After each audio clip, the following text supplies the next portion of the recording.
Hello, Bill. Good morning, Matt. Welcome to the DMZ, everybody. Wednesday morning. Been pretty good on Wednesday mornings, midweek. I feel like you're in a good headspace midweek. Your degree of quarantine Before the weight dishevelment. Before the weight of the world crushes my spirit. You know, there's the room rater guy on Twitter that rates people's rooms when they go on TV. I haven't seen like a face rater, a dishevelment rater, because Matt Lewis without a haircut for 3 months. You know, we're getting into Grizzly Adams territory here. Let me tell you, man, I'm getting some shit. Now this, let me say that there is. I don't like to talk, as Bill, you know more than anyone, I don't like to talk about myself, but since you've invoked me, so I've gotten some positive responses from the people that matter, women, including my wife, but other women. I take their advice on everything more than men. I just think women are pretty much smarter and have better judgment than men. So. I've gotten some good feedback. I've gotten some bad feedback as well. I had a talk with my mom, and it went something like this. Matt, you know how you've always been such a nice-looking boy, and apparently one of her friends caught me on TV on Saturday when I was on CNN and told her that I was looking like a hippie. And what my mom doesn't realize is that the most important part of this job is not how you look, but it's how much confidence you have. And that when people undermine your looks, it can only destroy your confidence. But I asked her, this is a friend of hers, and I said, and I'm not proud of this, Bill, but I said, let me tell you something. Now, when I'm not going to name this person, but like when they get a deal, a TV contract, and they get it renewed for 4 years. And when they write a book, then I want them to call me and give me advice about how I carry myself. But until that point, they can shut the hell up. Pretty much what I said. I just like that. It's going to be awkward when I have lunch with her in an hour. You are from a cultural sphere of America where if your hair is coming down about 1/8 over your ears, you look like a hippie. Yeah. Well, I also said, like, let me ask you, how old is this friend of yours? He's 85.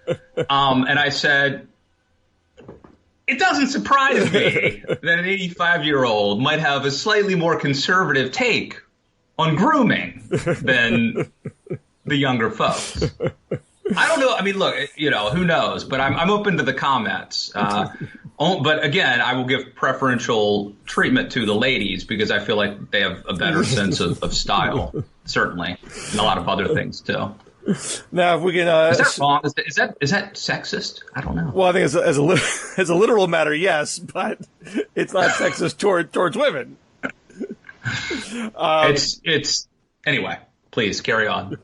So while we're talking about ourselves, I had a big week this week because I had my first piece published in the Washington Post. It's a free freelance piece. Not like I'm a Washington Post employee or anything. But still, it was nice to be. But you do have the business cards. The business cards have been printed. It's the important thing. I mean, there is a plaque chiseled on my front door now. Does your Twitter bio now say Washington Post columnist? Writer at places like the Washington Post.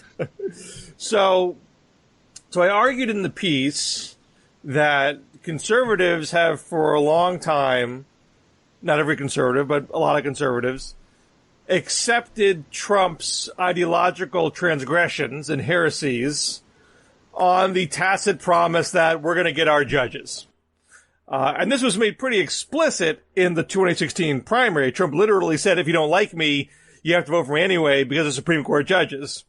And to some folks who are a bit more in the know, it wasn't just about the Supreme Court, but about the lower courts as well. And last week, Trump confirmed his 200th judge. that includes the 2 Supreme Court justices, so it's 198 lower court judges. And that's the fastest a president has reached that milestone since Jimmy Carter. So, pretty much this whole presidency, we've had periodic pieces, Trump's putting a stamp on the judiciary. Trump's the fastest confirmation rate of in modern history. Trump's been doing particularly well at the appellate level, the circuit court judges. And I just looked at the numbers to say, this is a good pace. I'm not saying he's not doing better than other presidents have, but that only accounts for so much, especially if he loses. If he's a one-term president, he doesn't get any more after January. That the pace only matters to a certain point. I mean, if you're driving NASCAR really fast and you stop halfway through, you're not going to win the race. So he's at 198 lower court judges now. He's got 44 lower court nominees pending. So let's say he gets all of them, which is not a given. Let's just say he does. Then he'd be at 242. Well, Barack Obama got 327, and George Bush got 326, and Bill Clinton got 376. Presidents get their share of judges. So if you have a really good single term, that doesn't mean you own the judiciary. There are 851 judicial slots in the lower courts. So Trump's at 23% now. In the high watermark scenario, it's up to 28%. Jimmy Carter had 259. And that's when the court was smaller. So he had 39% of the judiciary, but then here comes Ronald Reagan, that gets washed away. So if you got President Biden with a Democratic Senate, I mean, that certainly helps matters if he's a Democratic Senate. Biden's going to do quite well for himself. So there's no reason to believe that this is going to be a Trump judiciary for a generation, just because he has a minority of judges who are young, will be around for a while. But even the high-profile Supreme Court argument, like not the circuit judges or whatever, but like I think for most casual fans of politics and casual participants, we're focused on the big leagues, right? We're focused on the men and women, 9 angry judges. That's sort of maybe that's not right, but that's where our attention is. And even there, Bill, I mean, as you know, but Gorsuch did not deliver for social conservatives. And, Bill, you and I just yesterday did one of our Zoom calls with Ross Douthat, New York Times columnist, and he posited a theory that I think is entirely plausible, that John Roberts would have ruled differently on this abortion case if Donald Trump weren't president. That Roberts, because we have a president that is seen as somewhat illegitimate and divisive, Roberts, being very calculating and political, pulls his punches a little bit. He doesn't want to make some sort of a conservative landmark ruling in the context of Trump being president. So if that's true, and it's a plausible theory, that just completely, that's just one more argument that the Faustian bargain these social conservatives made when they decided to hold their nose and support a vulgarian like Trump in exchange for, and let's be clear, the deal isn't in exchange for judges.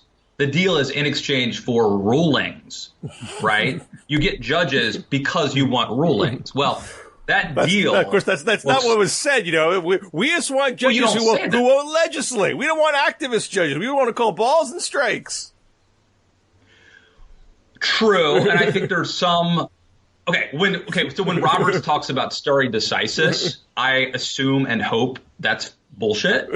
But when they talk about not legislating from the bench and about originalism, I'm down with that, because I believe that if they do that, if they follow that judicial philosophy, more often than not, in fact, 90% of the time, let's say, they're going to be on my side.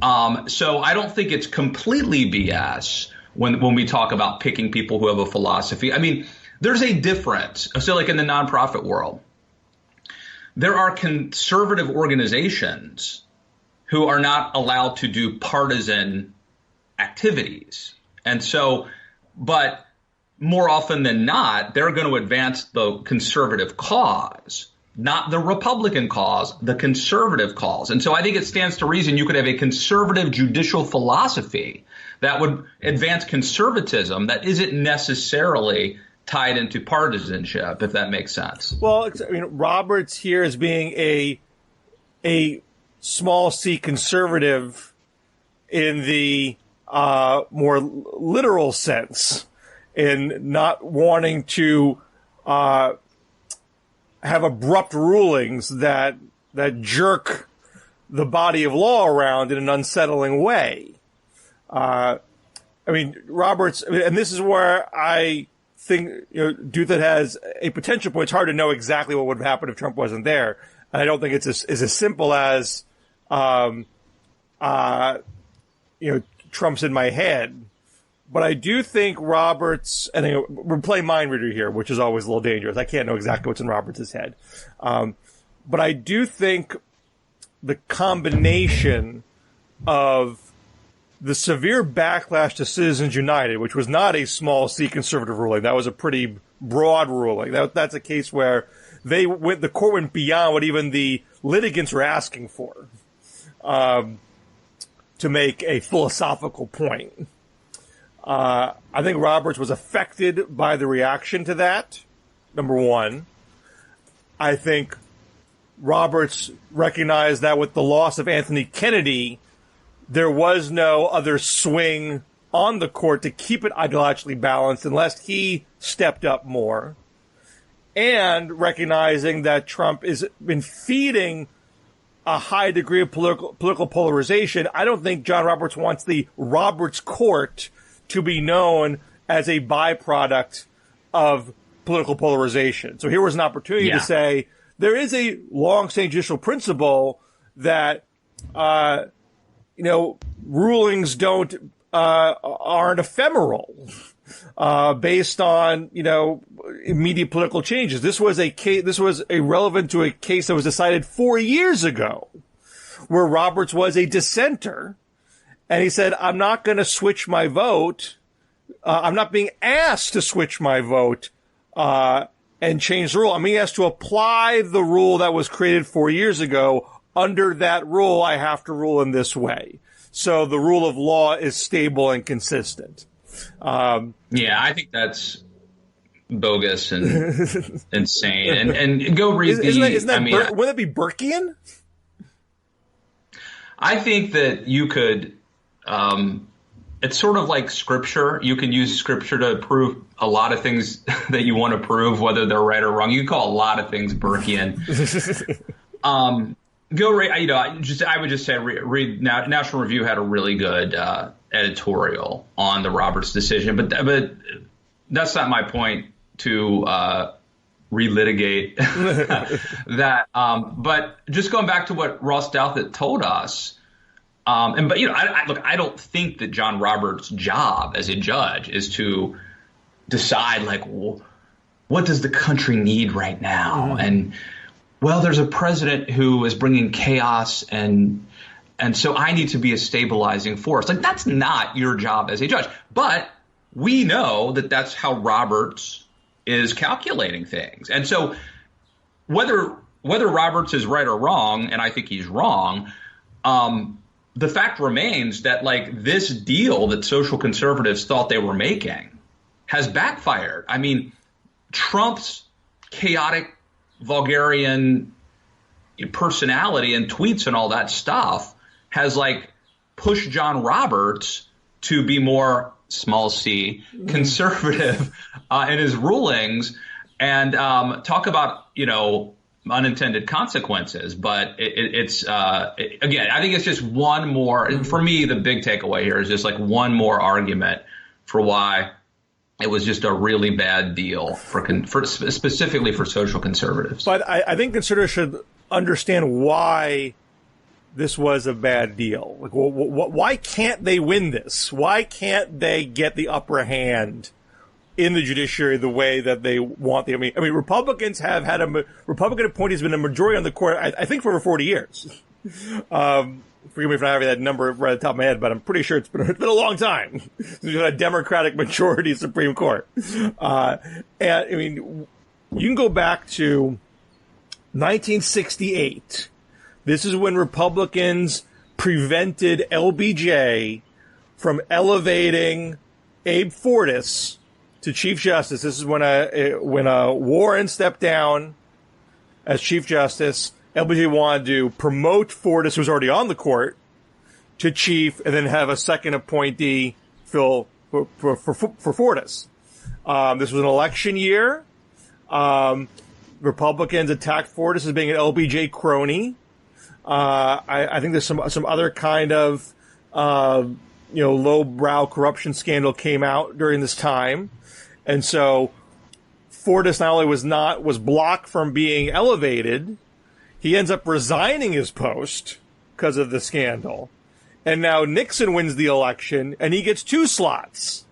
And one of those 2 slots was heavily battled, and Nixon had to take 3 tries to fill that slot, and ended up having somebody not as conservative as he initially wanted, in Harry Blackmun.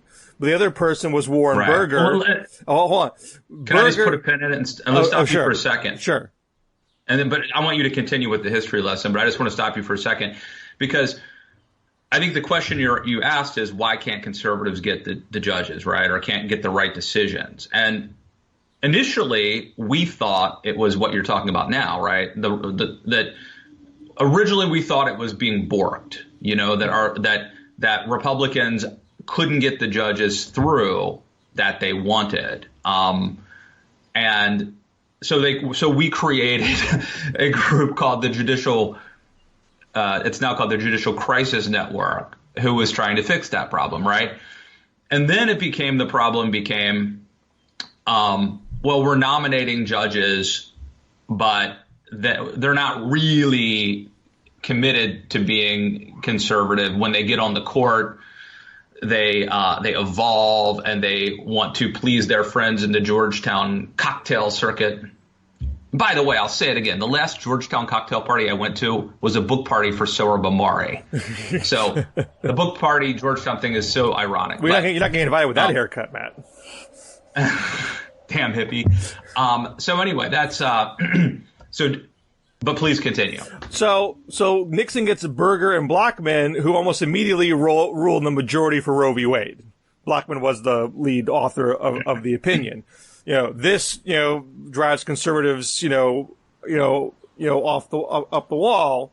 So Reagan comes on, committed to even more conservative justices, but he puts on Sandra Day O'Connor first, ends up being a swing. Gets Scalia, pretty reliable conservative.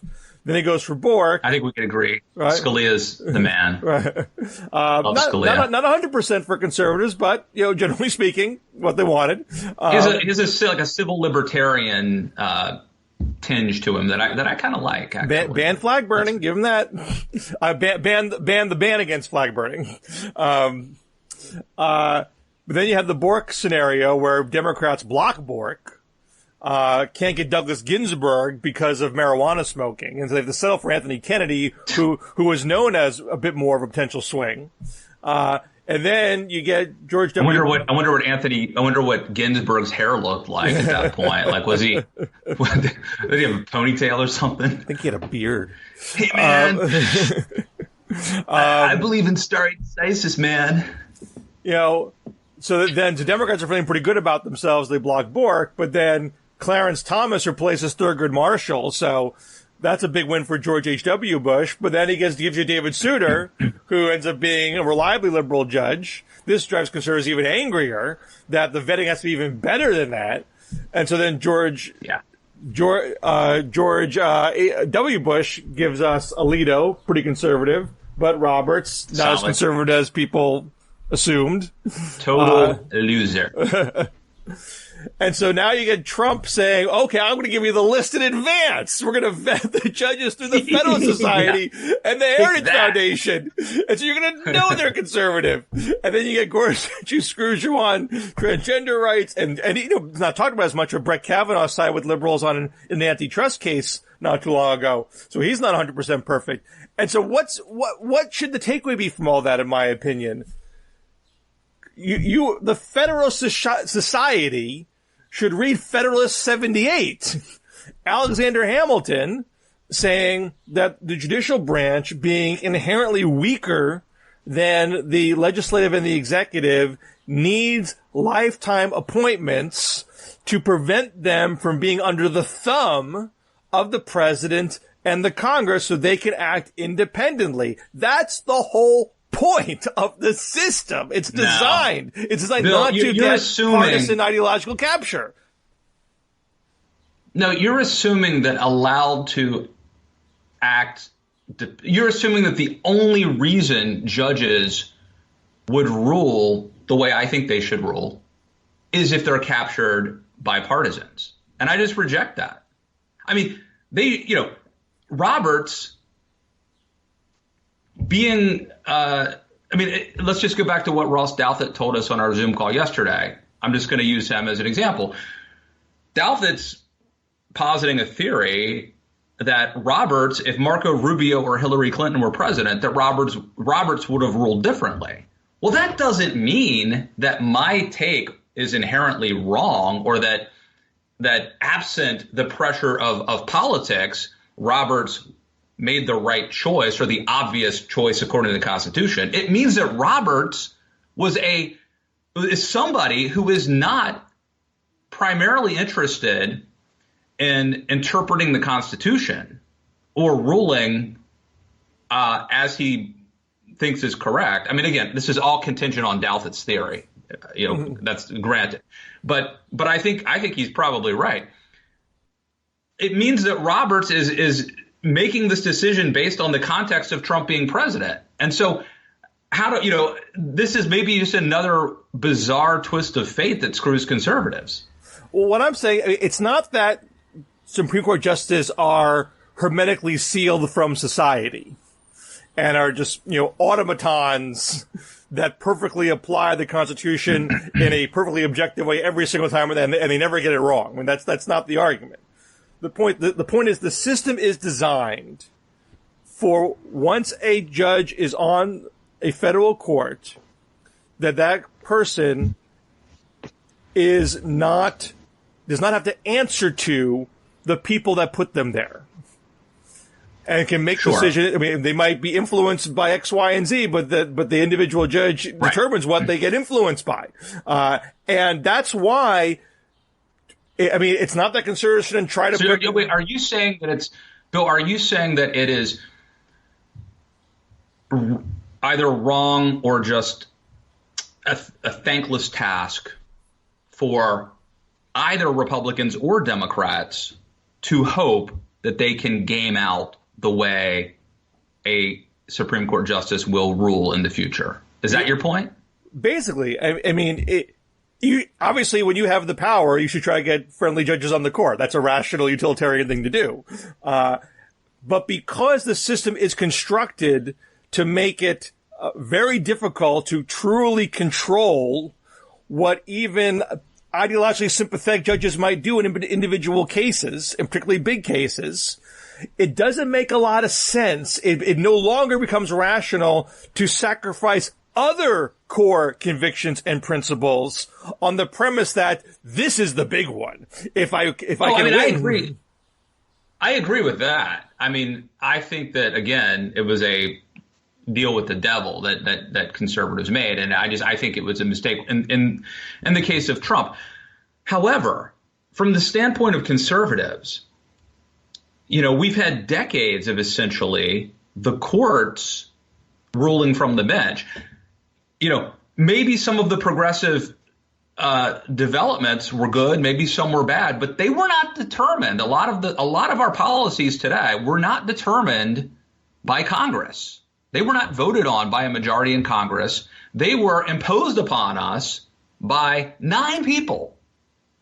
9 unelected bureaucrats in Washington, D.C. just decided, this is the way things are going to be. Now, if they're going to have that much power, then it stands to reason that and by the way, it always goes against, not always, it almost always goes against conservatives. And so if that's going to be the way it is, it stands to reason that we would try to figure out a way to at least mitigate that problem. And it strikes me that it shouldn't be this hard, that you should be able to determine if someone has a judicial philosophy that generally lends itself to certain types of decisions. And with Scalia as an example, or Thomas, or even Alito as an example, it actually does work.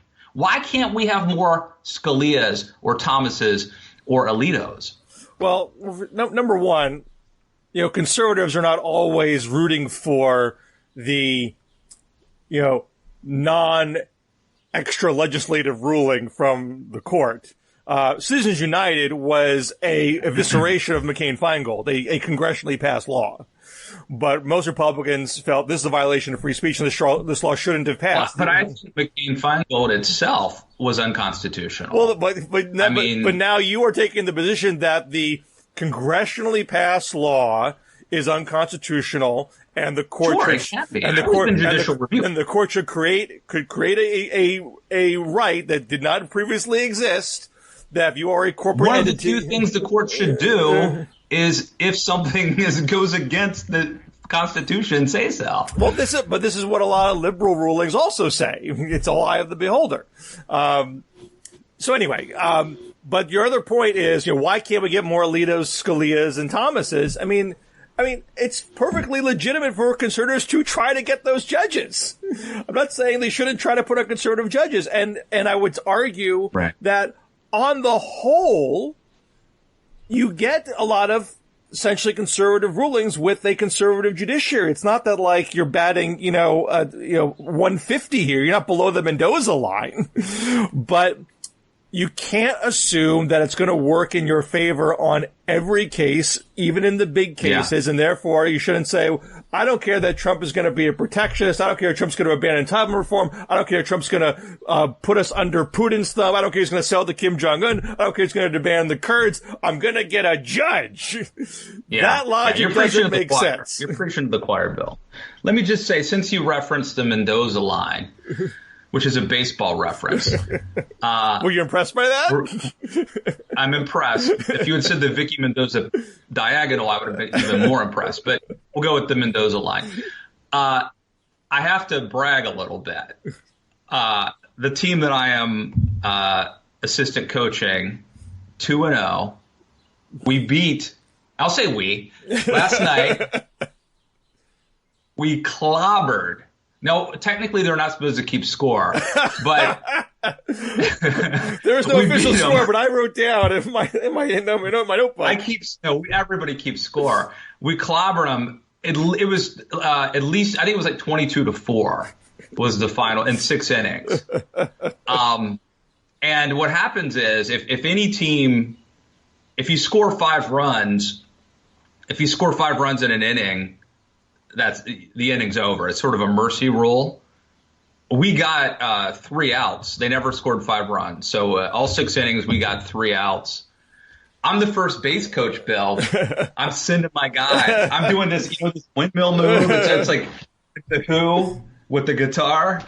I'm sending runners, man. It's so much. So you just do that because you're like, these kids can't feel. Just keep running. They're going to drop the ball. They're going to throw it past the catcher. Just run. Who cares? Oh. I was running up the score, man. It got a little ugly. There was some booing at one point.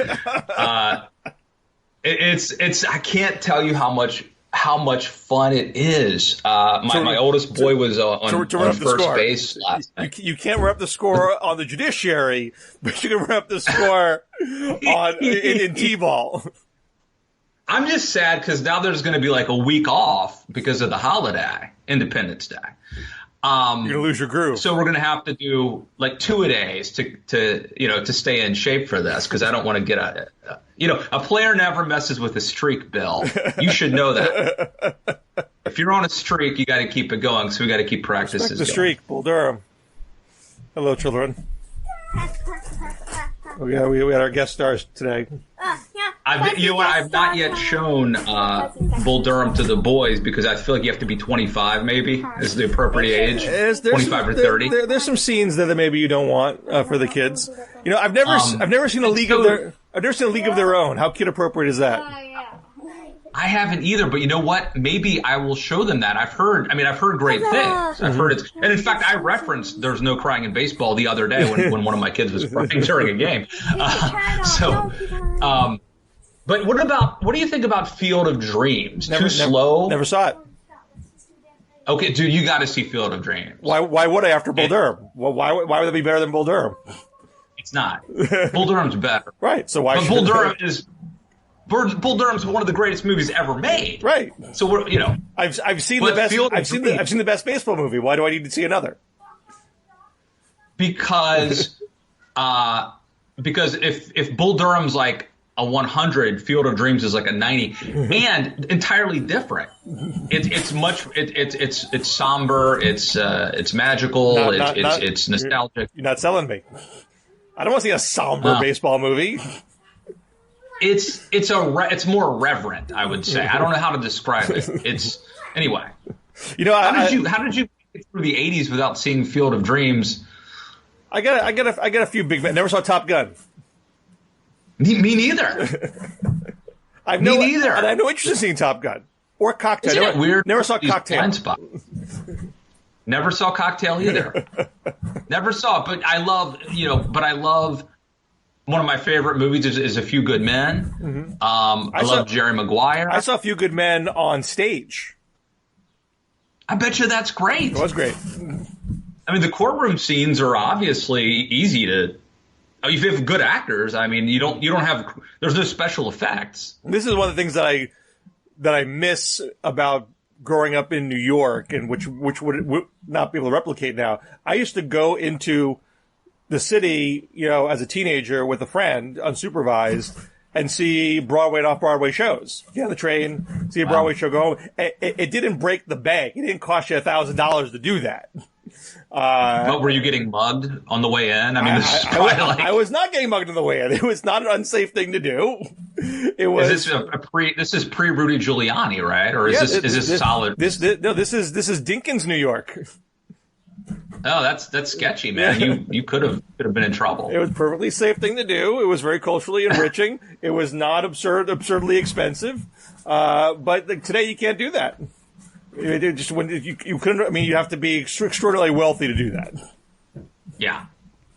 Anyway, I've never been to a Broadway show, Bill. Would you believe that? That's wrong. Never been. That's wrong. You should fix. I've been to I've been to the Kennedy Center and stuff like that, but I've never been to a Broadway show. When the pandemic lifts, that should be a bucket list thing that you should do with your family. That should be a family thing. I would love to see Hamilton, but we'll see if that happens. Let's get back to business. It was primaries last night.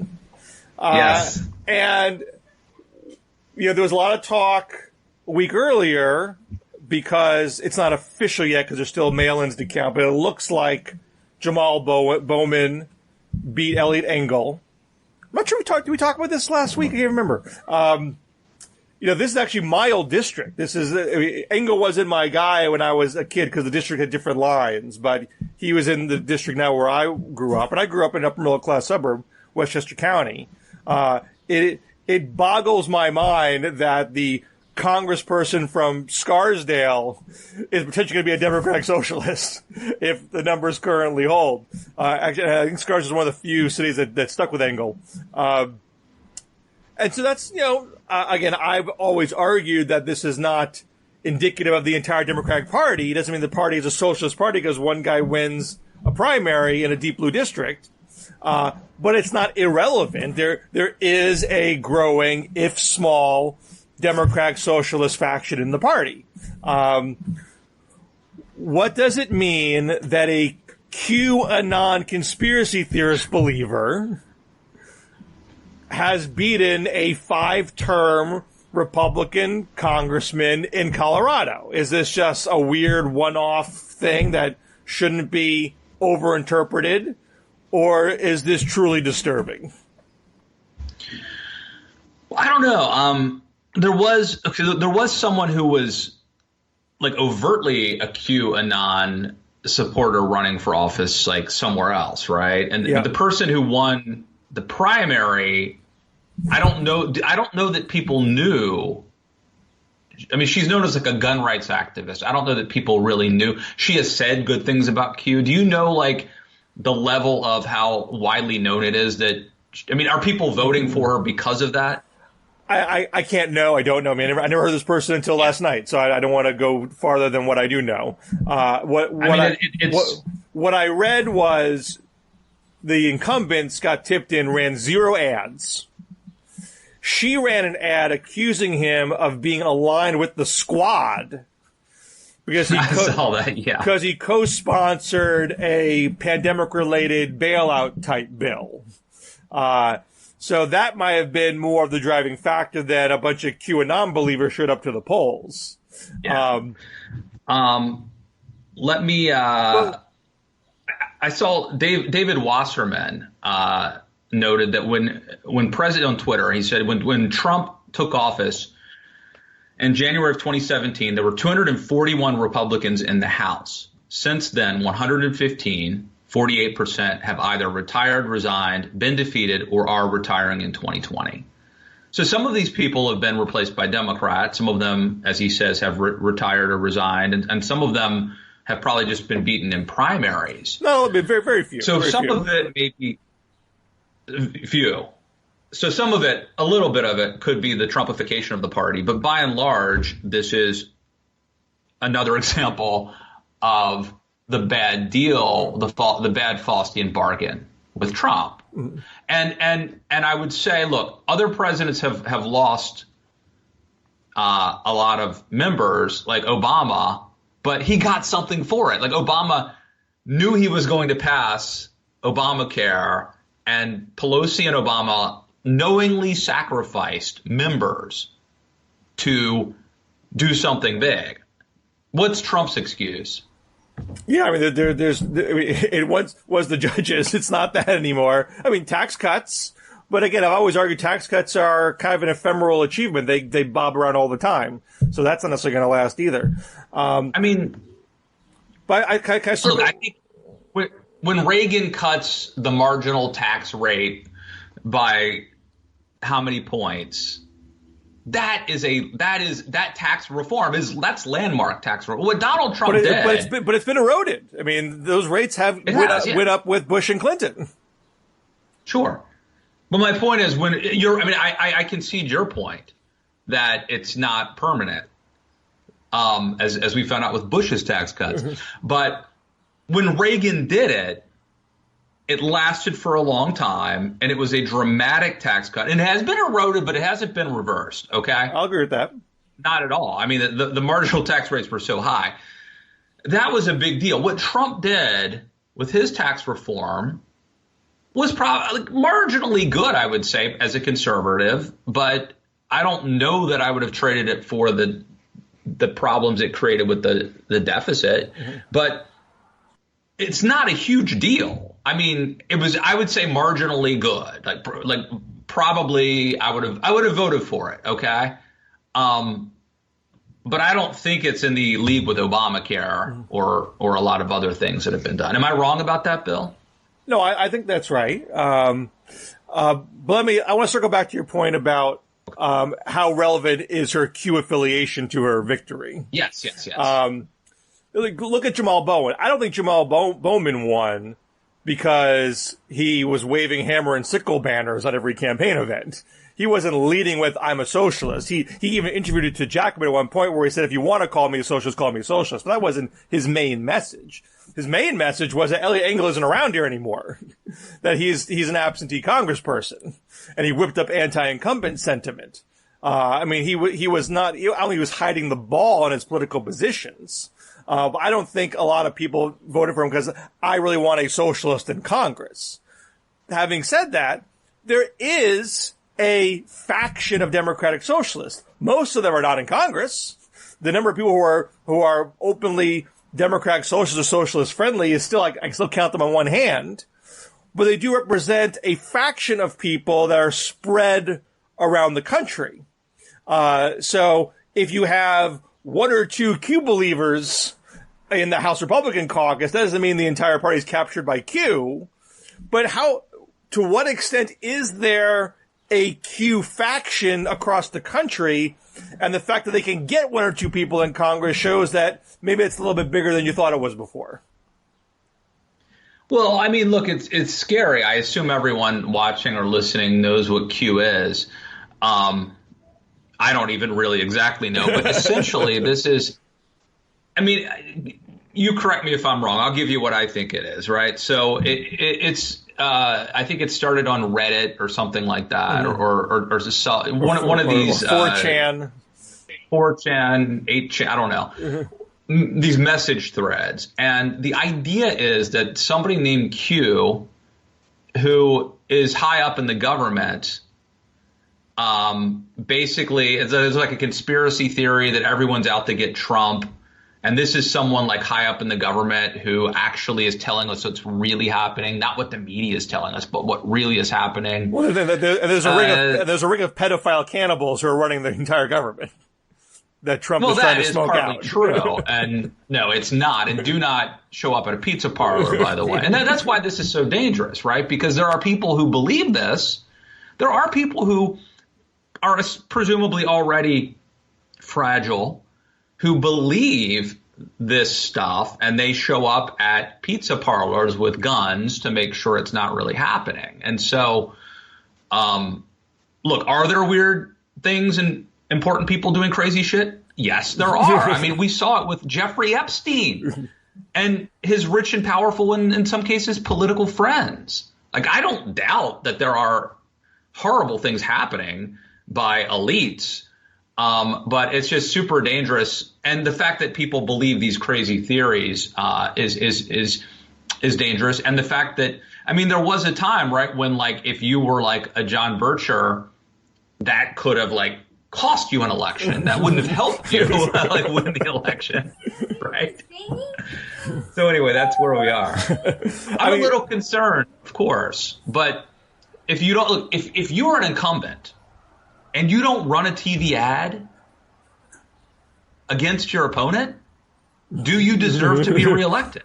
That is I would take it seriously, man. Go out. Do not take these people lightly. Look at AOC. Mm-hmm.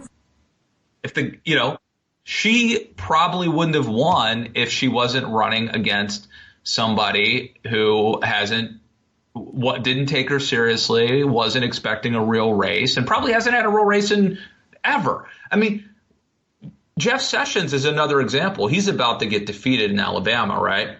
Probably. It's probably been like 30 years since Jeff Sessions ran an actual competitive race. Yeah, I mean, there's a lot of specific factors. Simone, don't do that, please. Mochi. Simone, that's not okay. Please don't do that. There's a cat on your head. It's hard to keep one's chain of thought together here. Sessions did the whole thing with Trump, and he's up against a popular football coach. So there's other factors at play there. That's not a question of Alabama. Alabama rejected Roy Moore, rejected an arguable pedophile in favor of a Democrat. So, kudos to Alabama. The question here. And they took down their flag. Mississippi did. Alabama? Mississippi. By the way, here's something I learned recently, Bill. And this is insane. I did not know. Did you know that there was a lynching in 1981? I did not. And I think it was in Alabama. It could have been Mississippi. But 1981.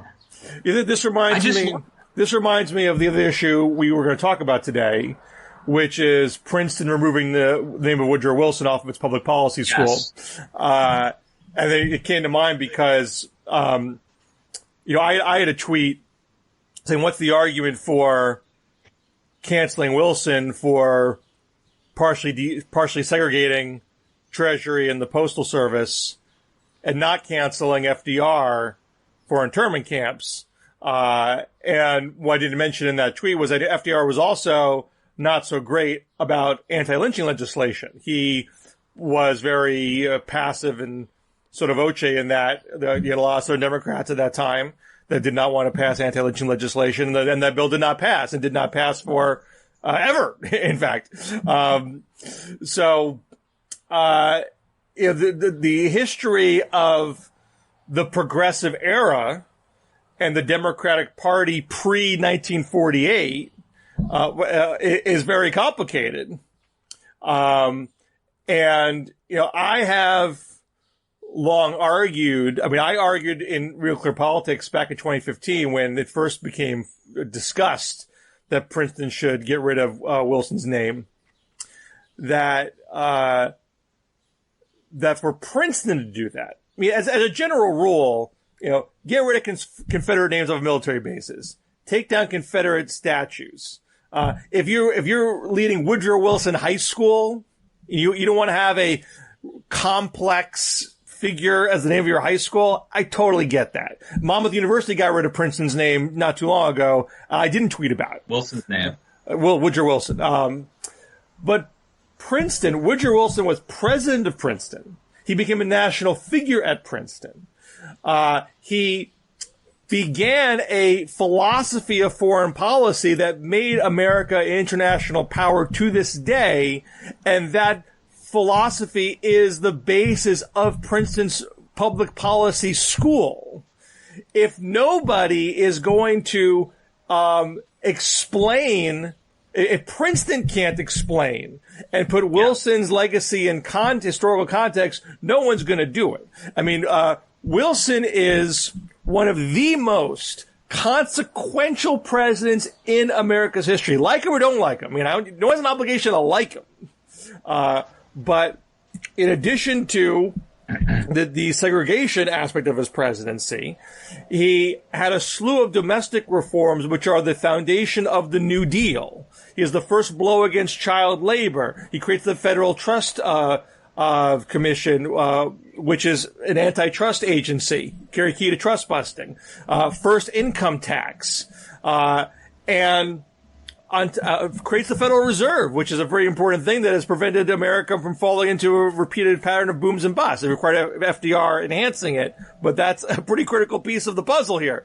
And then you have foreign policy, where he rebuffs the isolationist view of his fellow Democrat William Jennings Bryan, puts America foursquare in World War I, and tries to use that to create the League of Nations, comes up short, but that's still the building block of what FDR does with the UN, which has been a linchpin of global governance ever since. We don't have world wars anymore. That sparked a wave of decolonization. You can hate the UN if you want to, but these are objective facts. Damn globalists. So if you reduce Wilson, some people say to me, well, you can still study that. You can still have your lectures in history class. That doesn't change because his name was off a building. That's generally true. But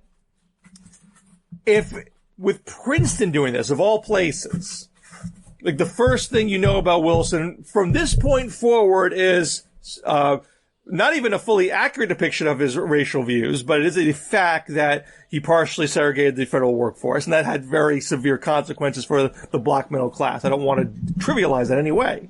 But if your understanding of Wilson starts and ends with that, you're missing, a huge amount of the American story on a bunch of other fronts, and it's becoming very easy to oversimplify Wilson on race. For example, both the Associated Press and historian Michael Beschloss, an historian, mind you, the AP said in a story about Princeton taking the name off that Wilson spoke approvingly of the KKK. And Beschloss had a tweet that had the screenshot from the film Birth of a Nation that quotes Wilson on the KKK. He calls it a great Ku Klux Klan. And Wilson then takes a screenshot of the excerpt from the book, History of the American People, where that quote comes from, to back that up. But neither the AP or Michael Beschloss read on the next 4 pages from that quote, where he talks about the brutal crimes the KKK did, how they murdered people, how they launched a reign of terror, and that society was infinitely more disturbed than defended. Now, it's true that Wilson did not like Reconstruction. He was born in the South. He grew up in Reconstruction. He grew up hating Reconstruction. He believed in lost cause theory. That's all true. But he was making the point that the KKK was not a justifiable exercise because of that. He was flatly rejecting the KKK. So is this hair splitting? Wait, how does he make? I haven't read it, and apparently neither has Michael Beschloss. How does he make the turn? How does he go from calling them a great organization to murderers? Well, he wasn't using great in the way that we call it. He wasn't saying great as in good. He was saying great as in big. If you read the rest of the passage, he's sort of setting you up to be like, there was this justifiable reason to have a KKK because Reconstruction was so terrible. But man, these guys were criminals. These guys were terrorists. That wasn't good. So he was bad, but not nearly as bad as it seems. Well, I think the larger point here is, it's not to argue Wilson wasn't a racist. Sure, he was a racist. That's bad. But there's a question here. Is Wilson a man of his time, or was Wilson a man who turned the clock backwards? And that's relevant not to know. I mean, is Wilson a good or bad guy? Who cares? I mean, he's dead. It's not about hurting the guy's feelings, but it's about understanding what happened with racial equality over this point in time. If you think that it's just Wilson's singular force that led to the partial segregation, because Wilson did not segregate the entire workforce. He was leading on what his Treasury Secretary and Postmaster General wanted, and they got to do what they wanted to do in their departments and in their agencies. Why did that happen? Was it just because of him? Well, you got to look at what happened before him. You know, the Republican Party had long been the political home for blacks after Reconstruction and the Civil War. Teddy Roosevelt begins his presidency having dinner with Booker T. Washington, which was a pretty big symbolic act. But the blowback of that was huge, which startled Roosevelt. Booker did not get a second invite. That didn't happen again. And then there was an incident in Brownsville, Texas, where a number of African-American military members were being blamed for crimes, and a riot ensued that was really the fault of the whites in Texas, but Roosevelt discharged a number of the black soldiers, and that hurt his credibility with black Americans at the time. He's followed by Taft, and Taft, read his inaugural, he's got this very long section about the progress of the quote-unquote Negro race, where he's largely saying very positive, and things are needing to get better, and they should get better. But I don't think we should appoint Negroes, quote unquote, to political positions in areas where that's going to cause a lot of negative feelings, i.e. Southern posts. Because Republicans had long named blacks as Southern posts as part of their patronage system, and Taft was saying, I'm not going to do that anymore because I think this is going to cause a lot of unnecessary friction. This is the justification that Wilson has for his segregation. Not that he doesn't state, I want to hurt black people. He says, this is going to be better for everybody. We don't want to have all these awkward feelings inside when they work close together. So he was part of a continuum that was happening in both parties. That's why I would argue that he was a man of his time. Even though he did something that was worse than his predecessor, it was part of a downward spiral in racial equality in the country. Now, again, you can still hate Wilson after all that. You can still say he shouldn't have his name on buildings. But we should understand where he fits in the context of the time so we understand the American story. That's my point. All right. Number one, you're canceled. Number two, I want you to challenge David Petrucci to a debate about Woodrow Wilson. Number three, that should be a New York Times column in a sane world. Number four, you and Douthit talked. I'm glad that you've expounded on your thesis much more here than you did yesterday, but you and Douthit did talk about Wilson. Yeah. And so I invite people to listen to that. Matt Lewis in the News, and also on YouTube you can find it.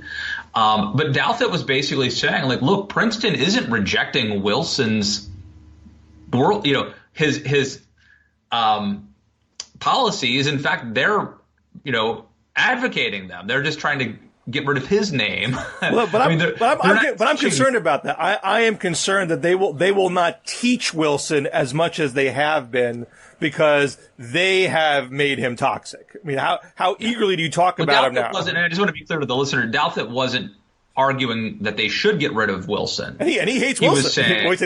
He's not a Wilson fan. He likes them better than Jonah Goldberg and who else? Glenn Beck. What's right? Glenn Beck. Okay.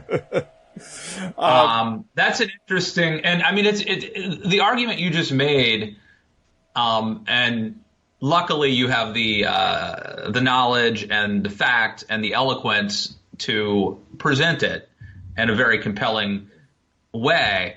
But it's a kind of a thankless argument to make. Like, once someone has been designated as a racist, saying, yeah, but. Well, and I get this on Twitter. I get a whole bunch of, why are you dying on this hill, guy? Why do you want to do this? Because if you don't, if people don't, then nobody will, right? And I think that's part of your argument for why Princeton should basically. I mean, look, Monticello, which I will be visiting in the near future, they need to tell the whole story about Thomas Jefferson. Yeah, I don't want a rose-colored glasses story. I want authenticity and the truth, and that's fine. You need to celebrate and remember the good things about complicated people who also did bad things, but contributed also really good things to this country, and tell the whole story, and we can deal with it. I can deal with it. That's what I don't like about cancellation. I don't think it is good that we are learning more about the more sordid parts of America's story in terms of race relations. It's good that we know about Tulsa in a way that most Americans did not know about Tulsa 5 years ago. The bringing up of these things is extraordinarily important and good. But when you cancel somebody, you tend to not learn the full stories of people. You learn very compact, oversimplified stories of people. The fact that prominent people, institutions, can repeat that Wilson was effectively a supporter of the KKK when that is demonstrably untrue. And it's not a long passage. You can find the book on Google. You can read the 5 pages for yourself. It's not hard. Yet people still do that. Like, that to me is disturbing, that we're not telling the accurate story about America. That's the thing that drives me up the wall. Yeah. Well, and we went from oversimplifying and lionizing figures to oversimplifying and demonizing figures. In both cases, we're not presenting the whole messy, complicated historical truth, right? Right. I'm going to have to end it here because I'm outside. I'm not plugged in. My battery's going to die.